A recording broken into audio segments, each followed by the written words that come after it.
le professeur Maurice Tardif. Je suis directeur du Centre de recherche interuniversitaire sur la formation et la profession enseignante. Donc, depuis quelques années, pas seulement dans le contexte de la pandémie, mais avant et ça va se poursuivre après, on organise une série de webinaires qui rejoignent un large public normalement. Donc, aujourd'hui, on a le plaisir d'accueillir deux personnes. D'abord, mon jeune et talentueux collègue Normand Roy. Normand est professeur au département de psychopédagogie d'andragogie de l'Université de Montréal.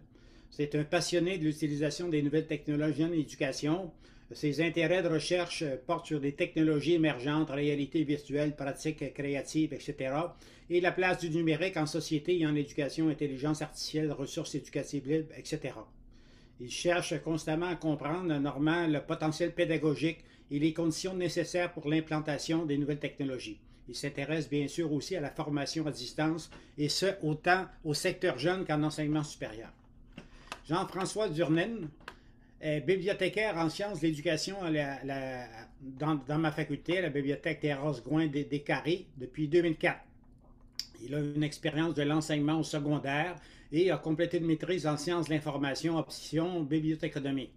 Je dois dire que Jean-François est quelqu'un d'extrêmement apprécié par tous les professeurs et les étudiants de notre faculté. En plus de former les étudiants de tous les cycles d'enseignement, de la maîtrise du bac au doctorat à des compétences informationnelles, Jean-François accompagne aussi les futurs doctorants dans leur parcours de recherche. Il s'intéresse également à toutes les questions relatives à la transformation de la communication et au modèle de diffusion de la connaissance. Bon, aujourd'hui, nos deux collègues vont nous parler de la science ouverte à l'université. Je pense que c'est un sujet crucial, notamment pour les étudiants qui concerne particulièrement. Comme vous le savez, l'activité scientifique est une activité publique. Elle existe uniquement dans la mesure où les résultats des recherches, que ce soit les recherches des étudiants à la maîtrise ou au doctorat ou les recherches professionnelles, sont largement diffusées dans des communautés scientifiques, notamment pour être soumises à des évaluations des critiques. Ce qui pose la question de la diffusion de la recherche, notamment de la recherche étudiante et de l'accessibilité de vos travaux, qui constitue un enjeu important. Donc, c'est essentiellement de cette question-là que nos deux invités vont traiter aujourd'hui. Donc, maintenant, je leur cède la parole. Je pense que c'est Normand qui va débuter. Merci Normand? beaucoup. Merci beaucoup, Maurice, en fait, de l'introduction. Ben, la table a été mise, en fait. La science ouverte à l'université, la pertinence des dépôts institutionnels. On a une présentation assez classique, environ 30 minutes. Et puis, ben, merci d'être présent à tout le monde dans la salle, de profiter de votre heure de dîner pour être avec nous. On va d'abord parler un petit peu de pourquoi cette présentation-là, Maurice l'a nommé, hein, l'importance que la recherche, la diffusion de la recherche, que les gens aient accès à notre recherche, c'est de plus en plus mis en valeur par les différents organismes subventionnaires. Donc, le choix d'une publication. Ensuite, on va parler quand même des différentes possibilités qui s'offrent à tous, hein, étudiants, enseignants, chercheurs, euh, et la présence, en fait, maintenant des portails institutionnels et pourquoi on doit mobiliser ces portails-là et pourquoi c'est important de prendre position. On prend quand même une position ferme que ces portails-là doivent exister, on doit les utiliser. Ils sont méconnus, on les entend, on les nomme, mais parfois on ne prend pas le temps d'y aller. L'enjeu de l'accessibilité, pourquoi c'est un enjeu? Et finalement, je vais quand même faire un petit saut vers les ressources éducatives libres à la fin de tout ça, bien qu'en pratique, ce n'est pas parce qu'une publication est accessible qu'elle est une ressource éducative libre. On va y revenir en cours de présentation, mais donc c'est le plan de la présentation. Si je vais en fait avec la première, le choix d'une publication. Chercheurs, étudiants, vous allez être amenés un jour à publier. Hein? Si on fait de la recherche, c'est parce qu'on veut pouvoir diffuser nos résultats. Conférences, colloques, actes de colloque, articles scientifiques, articles professionnels, vidéos. Il y a plusieurs façons de rendre accessible ce qu'on va faire comme résultat de la recherche. Et pour ceux qui ne l'ont peut-être pas fait, une première question qu'on va se poser assez rapidement, oui, on va se poser la question qu'est-ce qu'on veut diffuser comme résultat, mais on va devoir choisir où on va publier. Et pour l'avoir fait de multiples reprises, bien, ça va quand même influencer la façon qu'on va organiser nos idées, le type de résultats qu'on va présenter. Donc, tout ça. Donc, on va quand même aller voir les différentes revues qui existent. Et les premières choses qu'on va regarder, hein, on va regarder ben, ce qu'on va appeler le facteur d'impact, ce qui est important de cette revue-là. Est-ce qu'elle répond à notre thématique, hein? Donc l'adéquation entre notre recherche et ce qu'on va faire.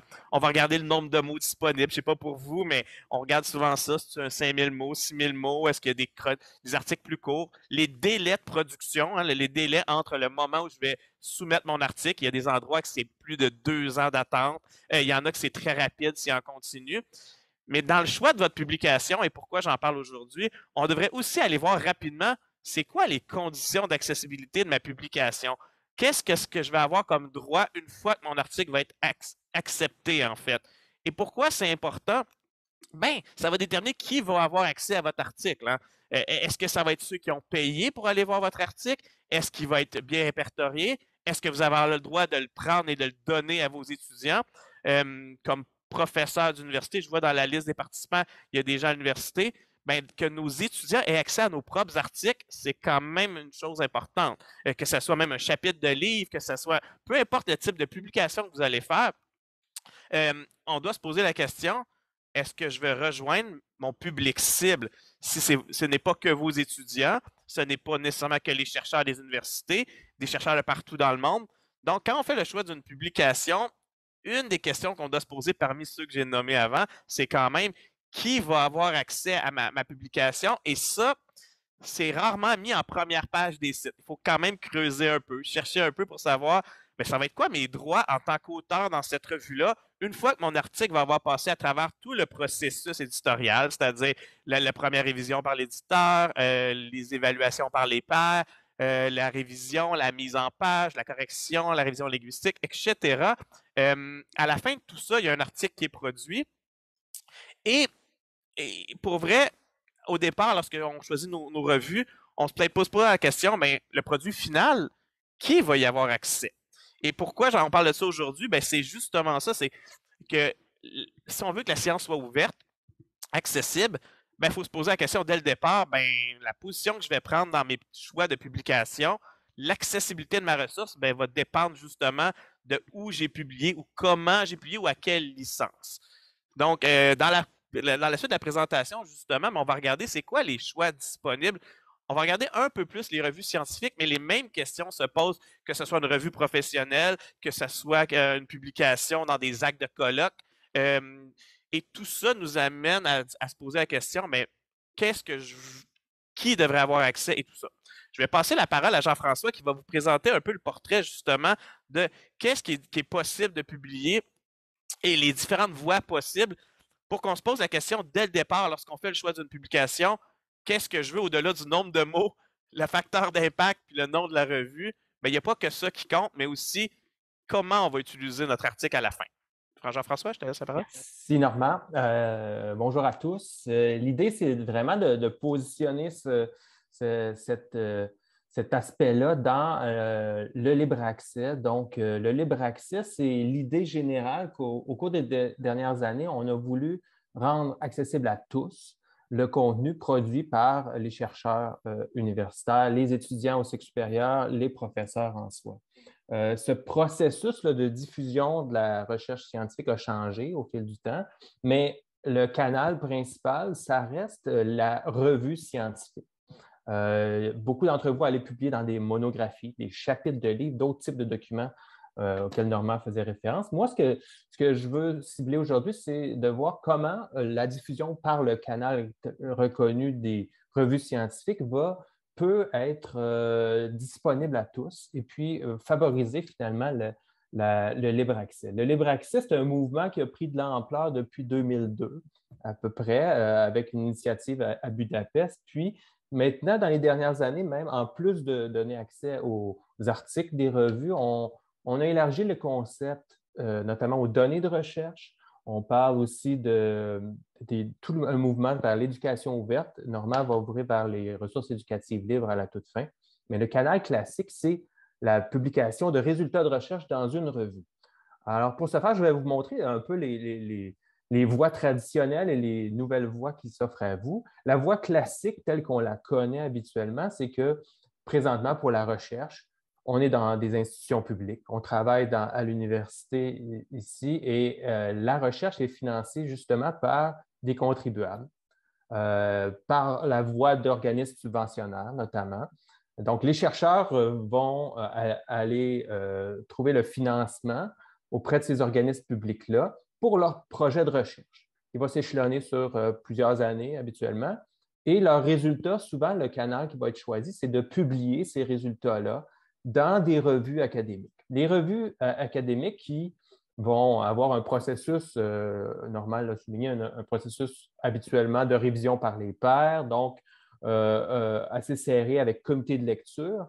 Et ces revues-là, bon, certaines sont en accès libre, je vais vous montrer tout à l'heure, d'autres sont détenues par des conglomérats, des grands éditeurs et demandent l'aide justement des chercheurs, des professeurs pour réviser ce qui va apparaître dans ces revues. Donc, les comités de lecture en soi sont, finalement, c'est du bénévolat, si on veut, de professeurs qui vont réviser les textes.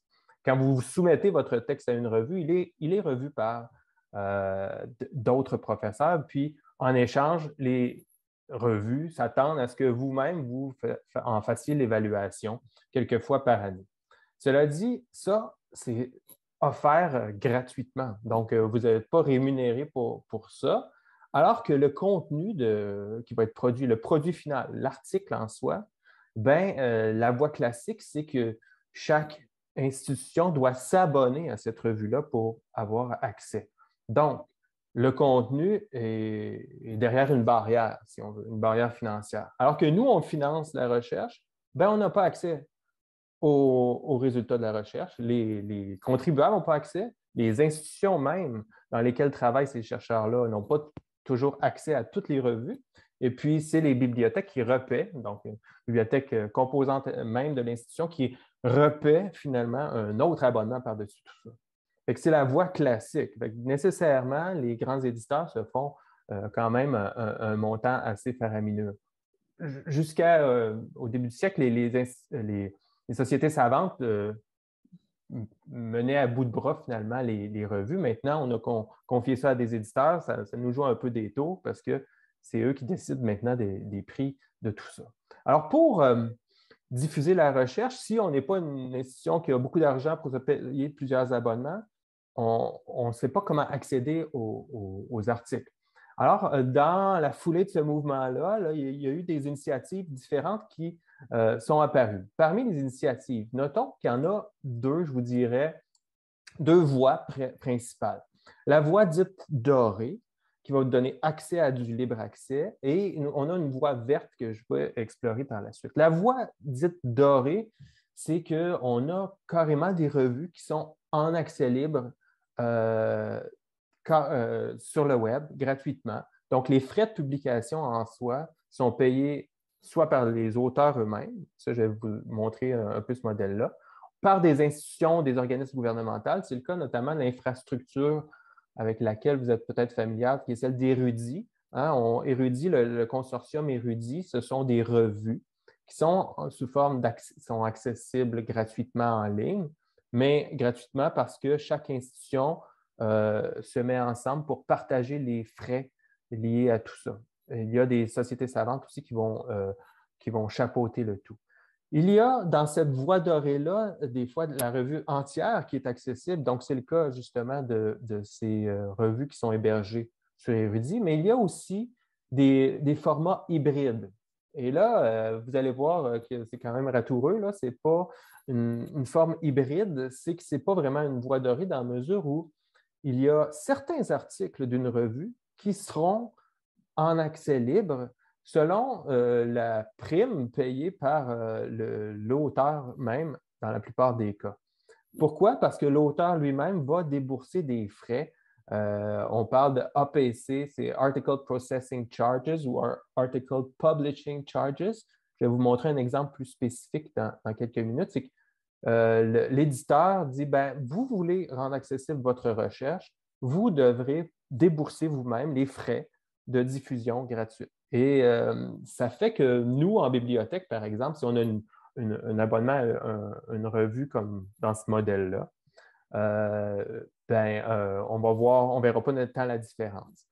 Si on n'a pas l'abonnement à cette revue-là, il va y avoir des trous. Vous allez avoir un numéro, le dernier numéro, par exemple, on va avoir que les articles que chaque chercheur ont décidé de rendre accessibles gratuitement en ligne qui apparaîtront aux éléments. Fait que pour les bibliothèques, c'est un peu irréel. Si j'ai un besoin comme ça de diffusion, ben, je vais prendre l'abonnement, même si ça coûte très cher. Et fait à noter, dans cette voie-là, dite la voie dorée, ça peut ouvrir la voie justement à des débordements et à des abus, puisqu'il y aura de nombreux éditeurs qui vont publier des revues qui vont justement vous dire, ben, sachant que vous, c'est important de publier pour votre promotion, pour avoir un meilleur emploi, ben, ils vont profiter de ça pour créer des revues de toutes pièces dans lesquelles vous allez soumettre des articles. Vous allez payer pour les diffuser, puis on va les mettre en ligne. Le processus rigoureux de révision par les pairs et tout ça peut être escamoté. Puis on va appeler ces éditeurs-là des éditeurs prédateurs.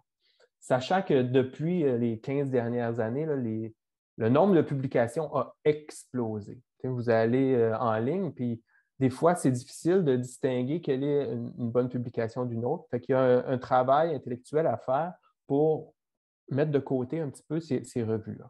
Sachez qu'il y a une banque de données, le Directory of Open Access Journal, le DOAJ, qui vous donne quand même un aperçu des revues qui sont à privilégier dans cette forme d'accessibilité-là, et vous pouvez aller explorer ça. Le modèle hybride là, auquel je faisais référence, sachez, je vous donne un exemple là, à l'Université de Montréal. Là, on a, par exemple, un abonnement à beaucoup de revues de l'éditeur Taylor et Francis. Bien, pour chacun d'entre eux, vous allez voir, si vous êtes un auteur, et vous voulez publier dans cette revue-là, vous allez avoir vraiment des détails sur chacune d'entre elles.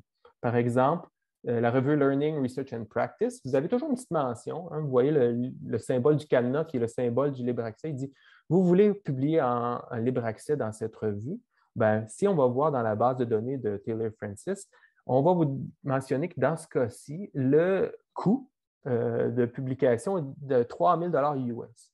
3 000 US, c'est à peu près la moyenne. Je vous dirais, c'est entre 1 000 et ça va jusqu'à 8 000 des fois pour publier en libre accès un seul article dans une revue.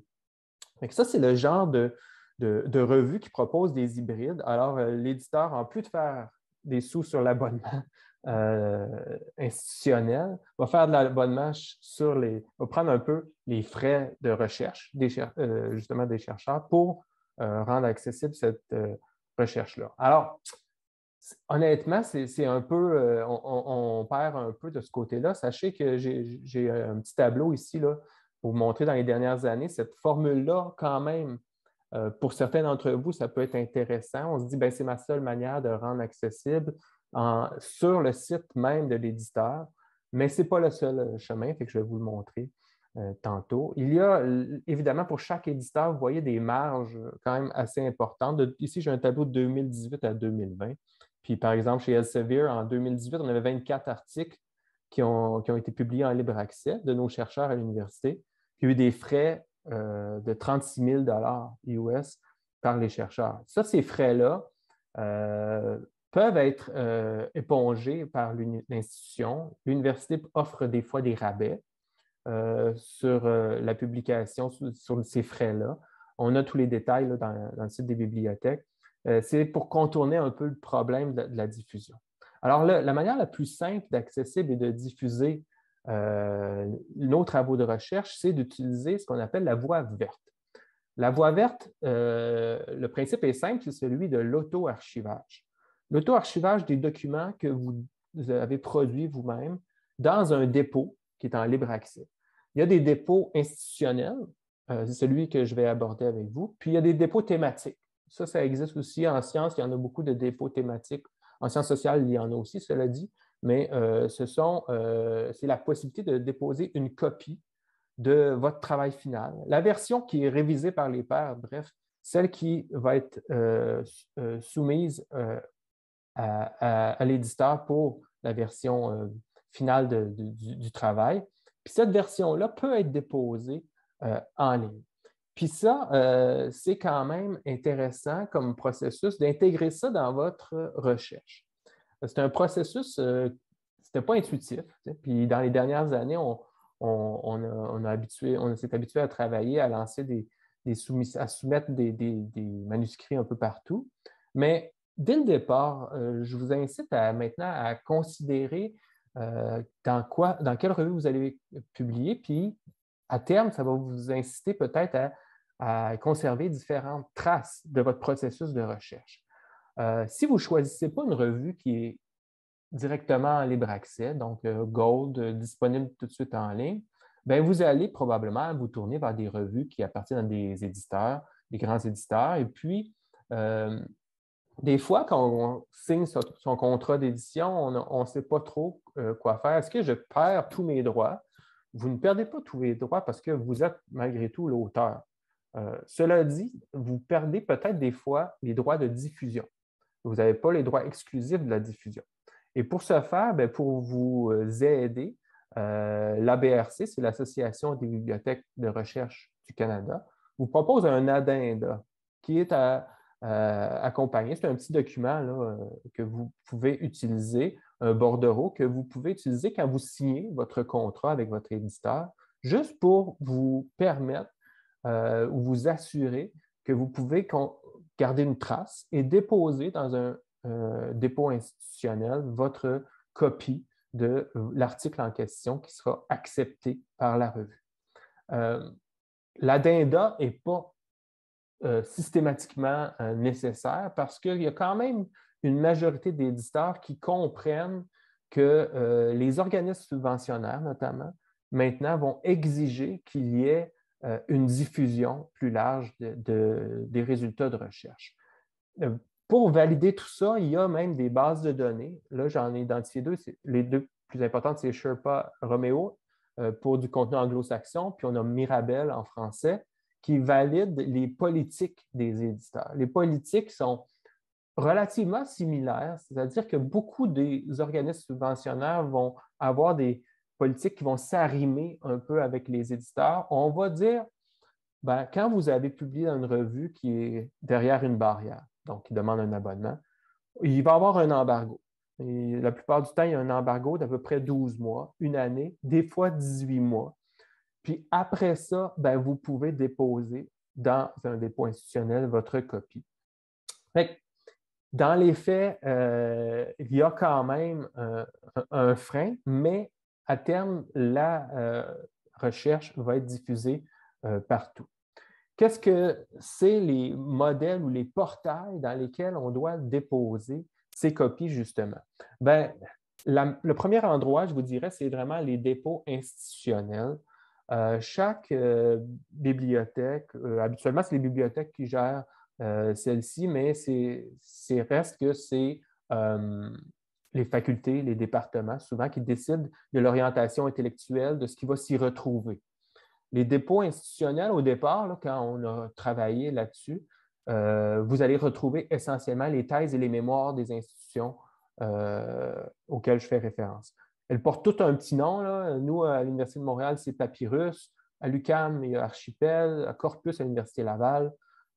Et il y a des dépôts institutionnels dans la majorité des universités dorénavant. Ces dépôts-là, vraiment, vont proposer ce qui est produit intellectuellement par l'institution. Donc, effectivement, thèse et mémoire, mais on va avoir une collection travaux et publications des chercheurs. Puis, on va avoir aussi, dans le cas, du moins, la collection en éducation, c'est la production étudiante.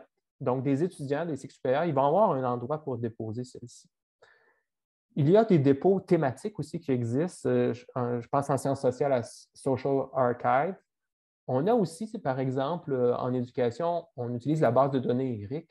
Bien, la base de données ERIC est un dépôt aussi pour plusieurs documents. Là, les politiques d'inclusion, par contre, je pense qu'ils ont changé les dernières années, puisque c'est déposé, c'est hébergé sur un site américain. Fait que c'est peut-être pas l'endroit privilégié pour vous. Cela dit, il y a du contenu en éducation spécifique qui est possible là-dessus. Il y a d'autres types de portails qui sont possibles d'utiliser, par exemple, pour des objets numériques. À l'Université de Montréal, on a Calypso, des collections, par exemple, d'images. On peut avoir ça. Il va y avoir un projet, justement, dédié aux ressources éducatives libres qui vont être dédiées dans Calypso. Il y en a dans les autres institutions aussi qui est possible d'explorer. Je fais une mention assez importante sur l'utilisation des réseaux sociaux de chercheurs.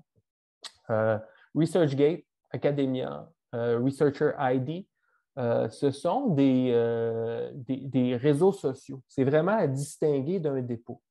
Plusieurs d'entre vous avez effectivement des comptes sur ResearchGate dans lesquels vous allez déposer des publications.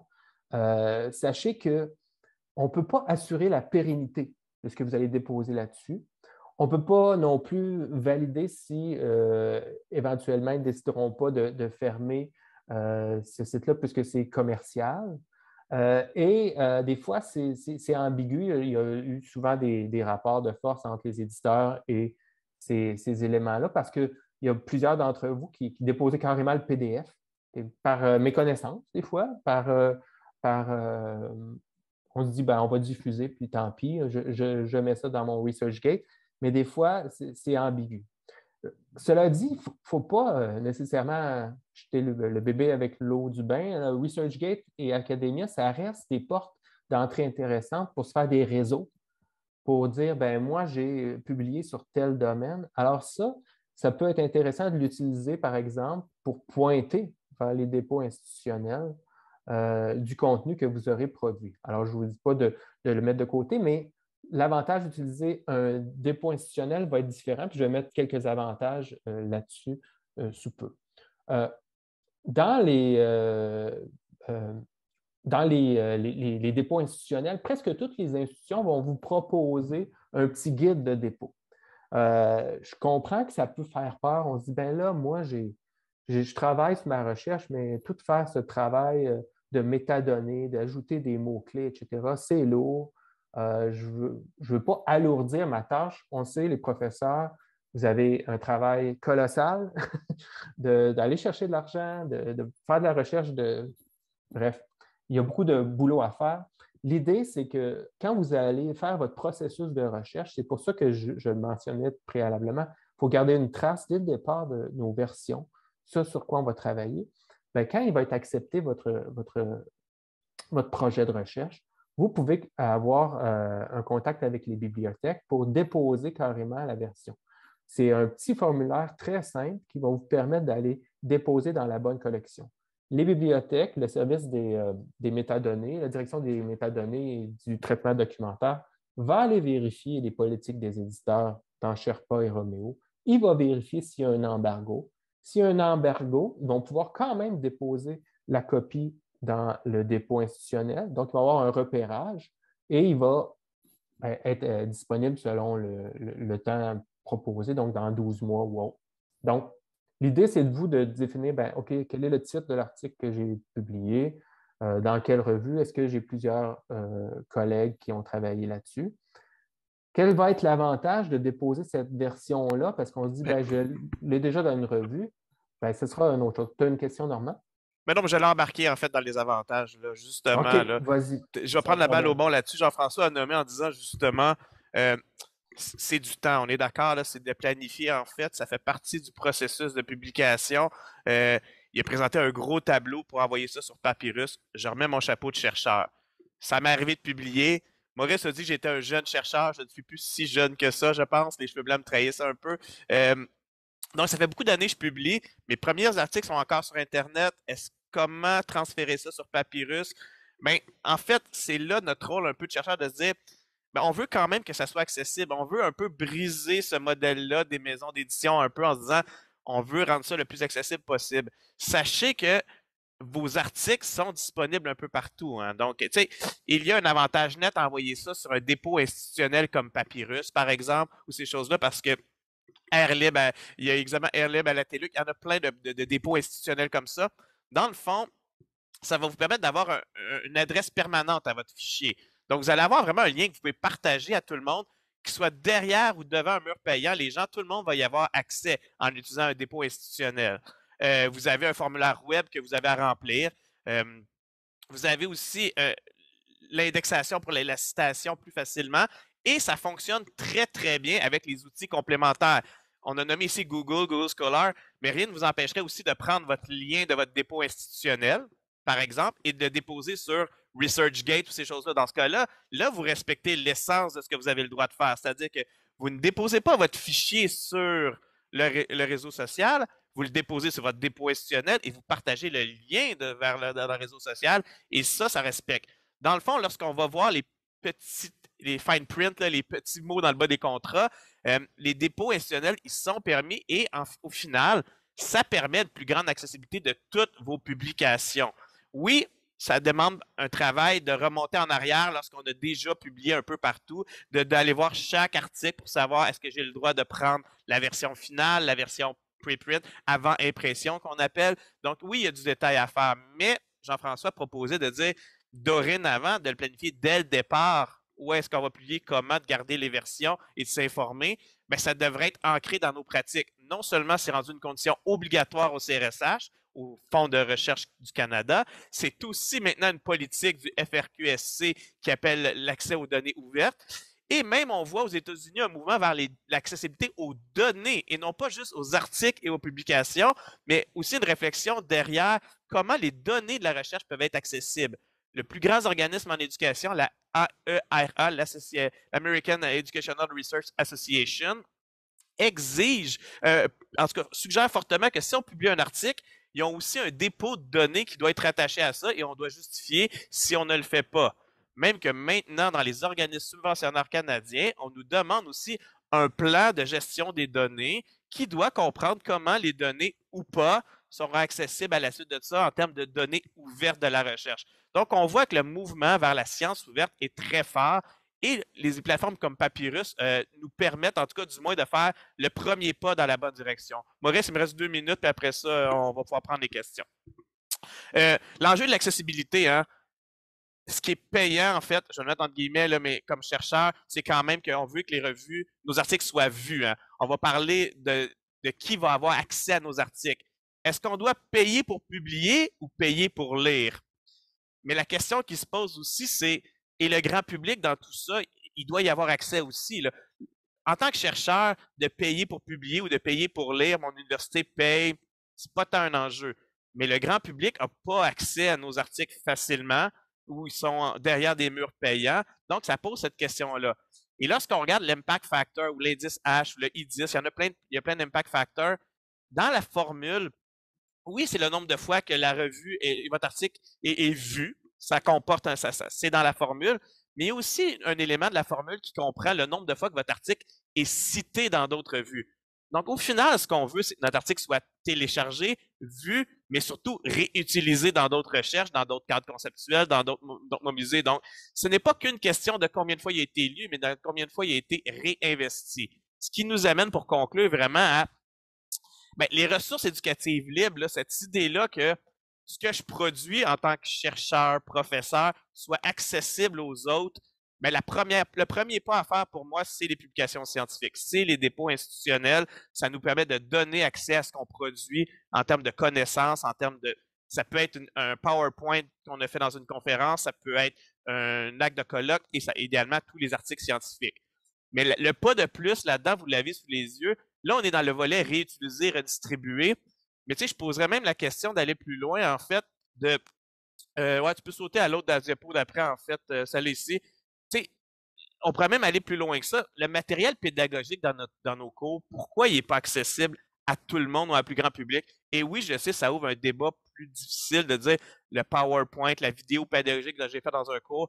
Maurice a fait un cours massif en ligne, justement, avec des vidéos qui sont accessibles gratuitement, accessibles à tous, en ressources éducatives libres. J'en ai fait un également. Donc, le premier pas pour les chercheurs reste que c'est les dépôts institutionnels, c'est ce qu'on connaît le mieux, nos articles scientifiques, l'accessibilité à ça. On se connecte à un portail institutionnel, on partage, on s'assure d'avoir nos droits. Ensuite, le prochain pas, d'après moi, pour quand j'ai commencé justement la science ouverte, à l'université, ce qu'on produit dans nos cours, c'est une forme de savoir également. Donc, dans quelle mesure on peut rendre ça encore plus accessible? Il y a d'autres enjeux de droit d'auteur, les images, les vidéos, le son, puis tout ça. Mais en fait, je pense que comme chercheur, professeur, on doit quand même aller s'informer, faire l'effort au départ d'aller prendre nos publications, les déposer, les envoyer sur les dépôts, de voir la suite des choses pour nos prochaines publications, puis se poser la question, pourrais-tu partager plus que ça, plus que mes articles scientifiques? Donc, je vous lance la question justement à vous en disant, est-ce que vous connaissez vraiment les licences de ce que vous avez publié? Puis sinon, peut-être de discuter de si vous avez des frais ou des choses comme ça. Donc voilà, Maurice, un peu ce qu'on voulait dire sur la science ouverte à l'université. Merci beaucoup, Jean-François et Normand. Pour le public, vous devez poser vos questions par la fonction Q&R, la question et réponse, et non pas en passant par la fonction discussion, s'il vous plaît. Bon, d'abord, je vais répondre à une question là, qui revient régulièrement. Oui, l'enregistrement vidéo de la séance d'aujourd'hui ainsi que la présentation PowerPoint vont être disponibles en ligne dans les prochaines semaines sur le site de notre centre de recherche, le CRIFPE. Donc, je vous invite à y accéder lorsque ce sera disponible. Bon, il y a une question ici qui passe par discuter, mais j'aimerais qu'elle passe dorénavant par la fonction Q&R, là.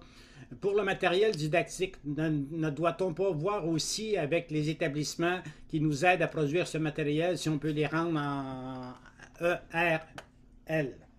En ressources éducatives libres. Ben, la question, il n'y a rien de gratuit. Hein? Donc, on a tous un salaire, on doit produire, on doit peut-être parfois acheter, prendre la révision linguistique ou des choses comme ça. Donc, il y a des initiatives au Québec. Là, donc, aujourd'hui, je suis là. Pourquoi? Ben, notamment parce que je fais partie du réseau des leaders REL, en fait, qui est une initiative du ministère de l'Éducation financée dans le plan d'action du numérique. Donc, le ministère a quand même pris des positions assez fermes sur on veut davantage de ressources éducatives libres.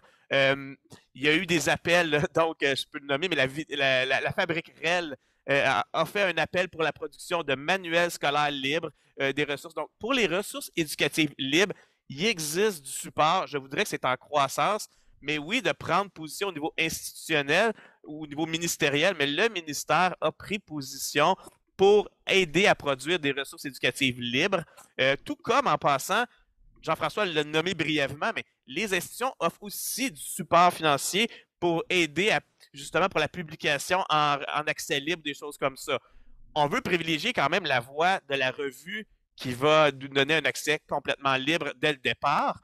Donc, on peut la nommer, mais Formation et profession du CRIFPE est en accès libre complètement et même en licence créative commune en ligne. Donc, la revue Formation profession, la revue La RITPU qui est en pédagogie universitaire également. Donc, c'est des initiatives qui sont importantes et que les institutions doivent, à mon avis, appuyer. Puis pour ce qui est du matériel didactique, c'est la prochaine phase, là, le matériel qu'on utilise dans nos cours, mais on voit que la Fabrique REL offre du support pour ça. Et c'est sûr que c'est pas gratuit de produire une ressource éducative libre parce qu'on veut quand même que ce qui est produit à la fin ait un rendu important. La qualité, en fait. Donc, on va souvent engager des étudiants pour nous aider à produire le matériel. Ouais.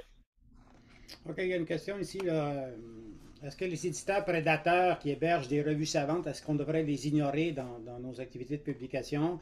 Et la liste Beals a été retirée pour l'énumération des éditeurs prédateurs. Quelle source y aurait-il pour les identifier? Ben, je peux me lancer un peu, puis Jean-François, je vais te laisser compléter. Il existe encore quand même des copies un peu de la liste Beals. Oui, il y a eu ça a été un peu compliqué de gérer cette liste-là. Pour ceux qui ne savent pas de quoi on parle, la liste de Beals, c'était une liste d'un bibliothécaire aux États-Unis, je ne me trompe pas, Jean-François, qui avait fait une liste de revues, justement, qui avait des pratiques dites douteuses. Comment ces pratiques-là avaient été identifiées? Mais c'était notamment souvent, mettons, en copiant, on voyait que c'est des copier-coller d'autres éditeurs, on voyait que les processus éditoriaux, un article était accepté en quelques jours, ce qu'on sait qui est pratiquement impossible, en fait. Donc, cette liste-là, en fait, ce que Jean-François a parlé tantôt, puis il va peut-être pouvoir en parler encore, c'est qu'il existe une liste pour les revues qui sont recommandées. Donc, nécessairement, cette liste-là, elle est plus positive. Elle dit les éditeurs qui sont en libre accès, ces choses-là. Jean-François, peut-être en glisser un mot? Oui, j'ai mis aussi dans le clavardage un lien vers notre guide sur le libre accès. Et puis, il y a quand même le BCI qui a produit une liste de vérification des revues trompeuses. Donc, on peut avoir comme une espèce de checklist qui nous permet d'évaluer une revue pertinente d'une autre sans avoir une liste formelle avec les titres. Donc, vous pouvez quand même vous fier à ces guides qui vont vous donner un repère. pour avoir une meilleure saisie. Puis, on a aussi une grille d'évaluation pour les conférences scientifiques trompeuses, parce que ça aussi, ça s'applique. Il y en a beaucoup d'entre vous qui, des fois, être appelés à aller présenter vos résultats de recherche en conférence, bien que là, maintenant, on soit en Zoom, là, mais il y a beaucoup d'entre vous qui étaient appelés à le faire. Il y a une liste qui vous permet de vérifier ça. Puis dans la conversation, je vais juste rebondir aussi sur M. Gérin-Lajoie qui faisait référence à Air Libre. Air Libre, c'est le dépôt institutionnel de la TELUC. C'est l'équivalent de Papyrus, donc il n'y a pas de souci. Et puis, pour ce qui est du matériel sur les ressources éducatives libres, j'ai mis aussi le lien vers la Fabrique REL qui, vous permettra d'explorer un peu les appels à projets pour développer du matériel. Parce qu'il n'y a pas vraiment de plateforme pour le moment au Québec, bien que dans l'initiative numérique du gouvernement, il y aura éventuellement une plateforme probablement pour déposer des ressources éducatives libres, mais ce n'est pas une plateforme en soi pour le moment. Bon, pour le moment, il n'y a pas de questions, mais je vais en profiter pour en poser une. J'invite les gens à poser des questions par ailleurs, là, parce que l'enjeu de la publication, de la diffusion et de la reconnaissance de vos travaux est central, bien sûr, que vous soyez professeur ou étudiant. Bon, mais la question, c'est moins une question qu'une considération. Moi, je suis un vieux professeur. J'ai vu évoluer la recherche dans notre domaine et dans tous les domaines, là. Traditionnellement, la recherche scientifique, peu importe le domaine, soit en éducation ou en physique nucléaire, sa mission, c'était la production de connaissances. Et ce qu'on observe particulièrement avec la numérisation et l'essor d'Internet, c'est que ce n'est plus seulement la production de connaissances, mais aussi la production de revenus. Et en d'autres mots, l'activité scientifique n'est plus seulement qu'un acte de communication, mais un acte de production. Et dans ce sens-là, on pourrait parler de manière plus générale d'une marchandisation de la production scientifique. Ce qui nous amène à ce qu'on appelait tantôt les éditeurs prédateurs, là. Mais pour des chercheurs, il est très difficile de distinguer maintenant les éditeurs prédateurs des éditeurs honnêtes, parce que même les éditeurs honnêtes engagent des frais extrêmement importants pour les auteurs. Et ça, c'est vrai aussi pour l'édition des ouvrages scientifiques. Tous les auteurs en éducation, dans tous les domaines des sciences sociales, sciences, doivent dorénavant, s'ils veulent publier chez des éditeurs reconnus, des éditeurs universitaires, par exemple, mettre la main dans leur poche, donc souvent dans leur fonds de recherche, pour publier. C'est comme s'il n'existait plus d'une certaine façon une recherche libre qui est essentiellement vue comme une entreprise de diffusion libre de la connaissance scientifique, et à chaque moment, on est appelé à contribuer en espèces sonnantes et trébuchantes pour se faire connaître. Et ça, c'est juste un aspect. Il y en a plusieurs autres aspects qui indiquent une forte pénétration de la logique économique dans la diffusion scientifique. Comment vous vous situez par rapport à ce mouvement d'ensemble-là? Bien, deux choses.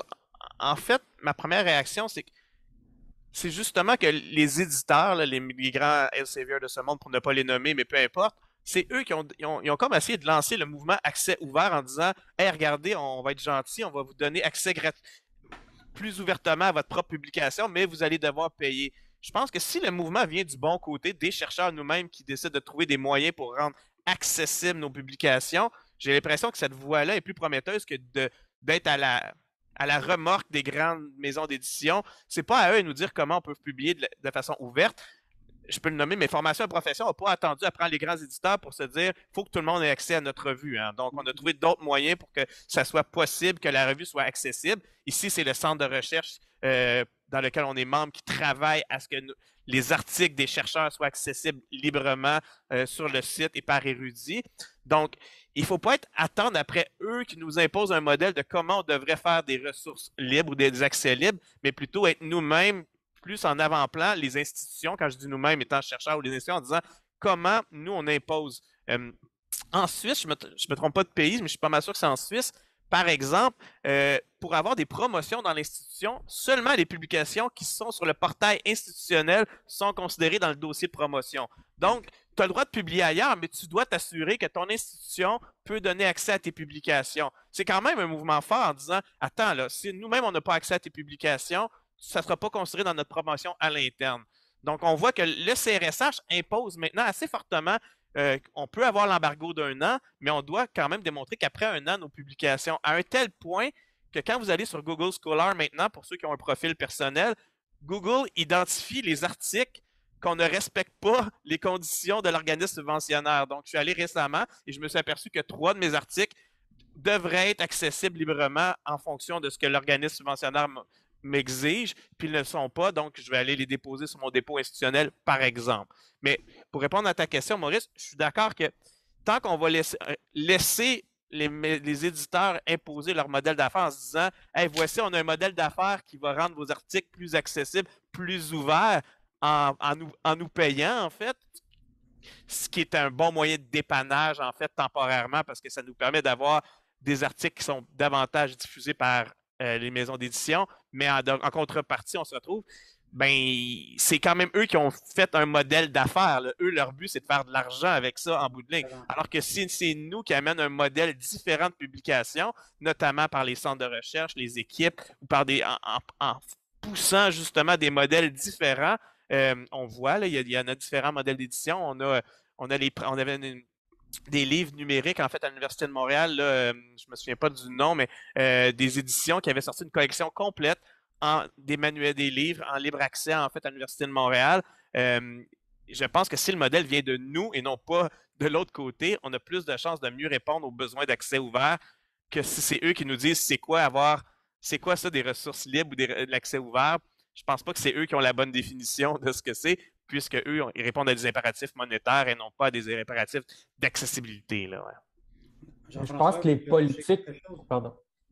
Est-ce que tu veux rajouter quelque chose? Oui, je voulais rajouter que les politiques institutionnelles ne sont pas nécessairement contraignantes pour les chercheurs non plus, dans la mesure où on suggère de déposer, il y a toujours un droit de retrait. Mais là, avec les organismes subventionnaires qui eux-mêmes ont établi des politiques où on demande aux chercheurs de déposer, là, il va y avoir comme ce mouvement. Puis là, si on continue sur cette voie, je pense que c'est plus les éditeurs qui vont pencher. Ils vont trouver des alternatives. C'est pour ça que le modèle hybride est apparu aussi. Ils ont bien vu qu'il y avait une poussée vers le libre accès, puis ils se sont dit, OK, on va jouer un petit peu le jeu des chercheurs, mais dans les faits, pour eux, c'est un autre moyen d'aller chercher d'autres revenus, ce qui est un peu absurde, évidemment. OK. Pas de questions, je vais vous en poser une seconde dans ce cas-là. Vous avez parlé beaucoup des articles scientifiques. Vous avez très peu parlé des ouvrages, des livres publiés par les chercheurs. Moi, ça me semble important dans notre domaine, là, notamment l'éducation, mais dans le domaine des sciences sociales et humaines. Là.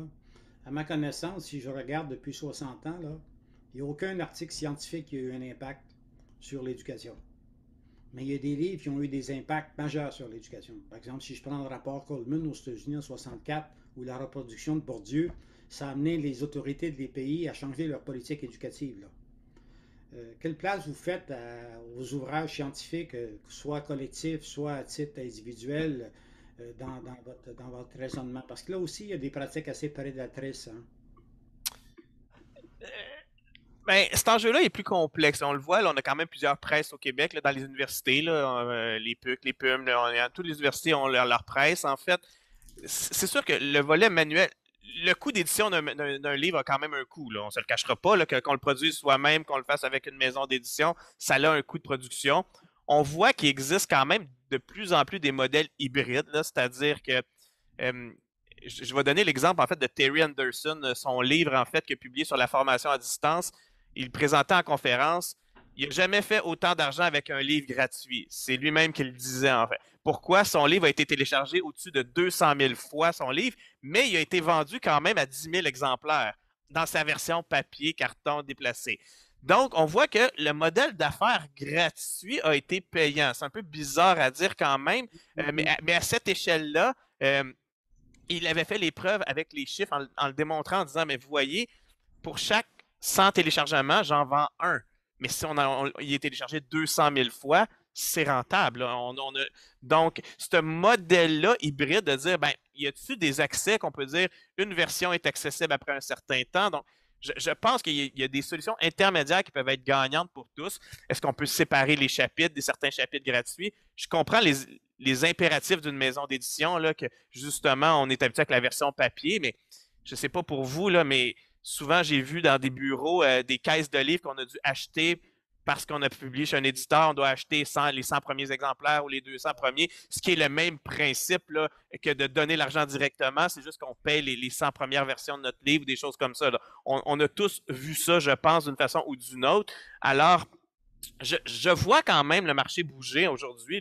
Mon dernier chapitre de livre a été publié dans un livre qui était ouvert. Là. Donc, il existe justement des modèles hybrides.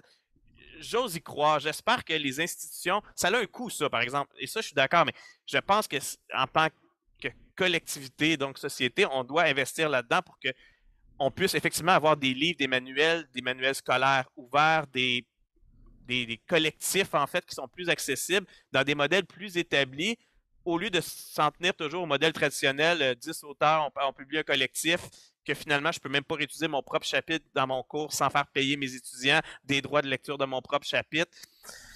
Ce modèle-là, j'ai plus de difficultés avec ça, mais je comprends les impératifs qu'il y a des coûts associés à la publication. Mais tu sais, l'exemple que j'ai donné, Terence Anderson, à plus petite échelle, fonctionne quand même. Si on est plus vu, plus lu, ben c'est gagnant, puis les gens vont quand même acheter des versions papier à un moment donné ou un autre où il va y avoir un événement. Donc, il y a des modèles d'affaires qui sont différents, mais cette transition-là n'est pas évidente pour les publications plus traditionnelles. Je parle de manuels collectifs ou ce qu'on voit beaucoup en sciences de l'éducation. Là. Donc, mais j'y crois quand même qu'il existe des voies alternatives qui peuvent être fonctionnelles et rentables. Là. Ouais.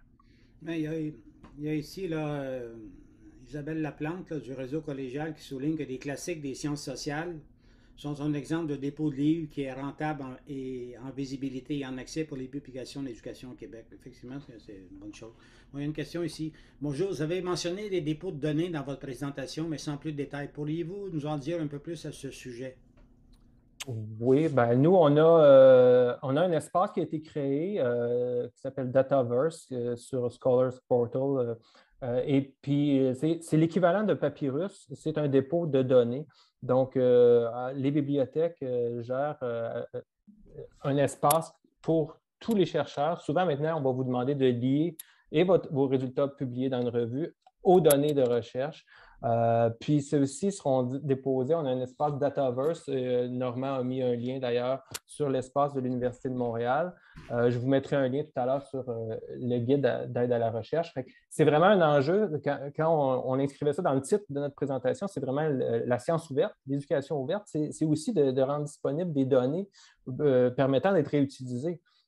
Puis de voir ça sur quoi on a travaillé. L'idée de faire un plan de gestion de données dès le départ de votre projet de recherche, quand les organismes subventionnaires quand vous allez présenter votre projet de recherche aux organismes subventionnaires, vous devrez aussi le présenter. Bien, ça, c'est quelque chose qui va être possible de réutiliser et de rendre disponible à tous.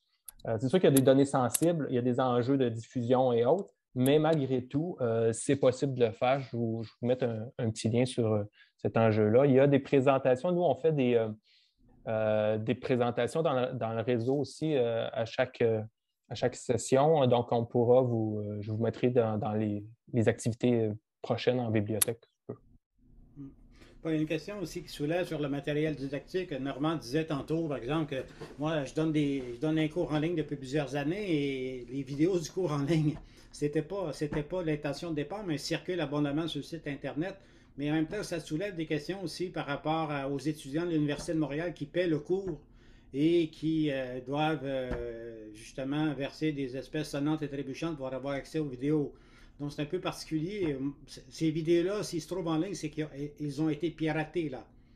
Parce qu'ils étaient protégés par le site Studium. Alors ça, c'est un autre problème que l'on a. Moi, je trouve que le numérique a créé une sorte d'anarchie mondiale et de vol de la propriété intellectuelle. C'est assez particulier, ça. Et une aventure qui m'est arrivée, que je vous raconte en 30 secondes, là. J'ai publié un livre il y a plusieurs années avec mon collègue Clermont-Gauthier, La pédagogie, théorie et pratique de l'Antiquité jusqu'à nos jours, qui est rendu on prépare la 5e édition, là. Il y a un collègue qui est venu faire un stage postdoctoral avec moi de l'Iran.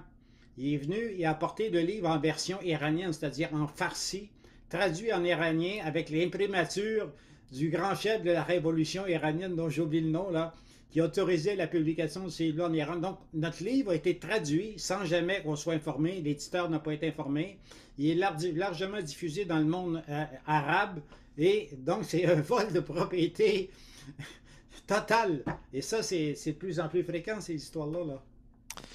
Ben, en fait, quand je t'avais donné ton exemple, c'était pour le cours massif, mais la question se pose, puis, tu sais, si je prenais le problème dans l'autre sens, pour l'exemple de ton livre, si dès le départ, il avait été accessible en ressources, mettons en REL, quelque chose du genre, mais à ce moment-là, les gens ne pourraient pas vraiment le voler puisqu'il serait déjà accessible à tous, en fait. Mais ça pose un enjeu, effectivement, pour les étudiants qui payent. Ils payent pourquoi? On est dans une transition vers la reconnaissance des acquis un peu partout quand même, de voir comment ces acquis-là autres qui sont faits. J'ai pas la réponse à tout. Je l'ai dit que pour le matériel pédagogique, je suis aussi mitigé, en fait. Je vois le potentiel. Ouais. Ben, en fait, c'est sensible parce que c'est souvent dans une relation plus fermée entre l'enseignant et les étudiants. On se donne quand même la permission possiblement de se tromper, de changer des choses à la dernière minute un peu plus. Alors que quand on est un peu ouvert à tout le monde sur Internet, ben, on contrôle plus. Hein. Je veux dire, tout va être vérifié 3 fois. On se dit que tout le monde y a accès. Donc, il y a cet effet-là. Donc, je vois le potentiel des ressources éducatives libres, c'est-à-dire de pouvoir que mon cours que j'ai monté, une bonne vidéo pédagogique, ben, je suis content que tout le monde puisse l'utiliser. Donc, ça veut dire que tout le monde, collectivement parlant, pourrait profiter de certains contenus que j'ai travaillés, par exemple. Donc, je vois le potentiel et j'y crois. Et à l'opposé, j'entends vraiment bien Maurice quand on dit justement, ouais, mais qu'est-ce qu'il y en a-t-il la relation justement de la classe, de l'aspect privilégié qu'on a de l'espace fermé?